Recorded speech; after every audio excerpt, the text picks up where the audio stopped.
नागपूरमध्ये मतमोजणीसाठी आता प्रशासनाची तयारी पूर्ण झाली। सकाळी 10 वाजल्यापासून मतमोजणीला सुरुवात होते।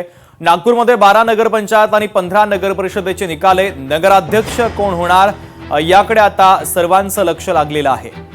तर नितीन गडकरी आणि देवेंद्र फडणवीस यासोबतच बावनकुळे यांची प्रतिष्ठा देखील या निवडणुकीच्या निमित्ताने पणाला लागलेली आहे। नागपूरसह विदर्भामध्ये अनेक ठिकाणी शिंदेंच्या शिवसेनेच्या वतीने भाजप आणि शिंदेंची शिवसेना यामध्ये थेट लढत पाहायला मिळाली।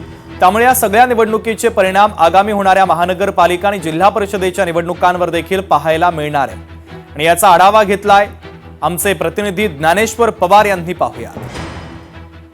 नागपूर जिल्ह्यातील 27 नगर परिषद आणि नगर पंचायतीच्या मतमोजणीला थोड्याच वेळामध्ये सुरुवात होणार आहे। मी सध्याला बेसा पिंपळा नगरपंचायत येथील या ठिकाणी मतमोजणी केंद्रावर आहे आणि प्रशासनाच्या वतीने या ठिकाणी जे आहे ते एकंदरीत संपूर्ण तयारी करण्यात आलेली आहे। आतमध्ये ठेवण्यात आलेल्या संपूर्ण ईव्हीएम मशीन जे आहे ते अगदी थोड्याच वेळामध्ये लोकप्रतिनिधी जे उमेदवार होते उमेदवार किंवा त्यांचे प्रतिनिधी असतील त्यांच्या समोर जे आहे ते बंद असलेलं सील जे आहे ते ओपन केलं जाईल। त्यानंतर मतदार राजांनी नेमकं कोणाला दिलं आहे ते ईव्हीएमच्या आतमध्ये जो कैद आहे तो थोड्याच वेळामध्ये चित्र एकंदरीत स्पष्ट होणार आहे। नागपूरची निवडणूक अत्यंत महत्त्वाची आणि चुरशीची झालेली निवडणूक आहे। जवळपास 15 नगर परिषद आणि 12 नगरपंचायतीसाठी जे आहे ते या ठिकाणी मतदान प्रक्रिया 2 डिसेंबरला पार पडली। त्यानंतर जवळपास 19 दिवस जे आहे ते या ठिकाणी मतमोजणी लांबणीवर गेलेली असताना आज थेट जे आहे ते निकाल स्पष्ट होणार आहे। मुख्यमंत्री देवेंद्र फडणवीस नागपूरमधून येतात।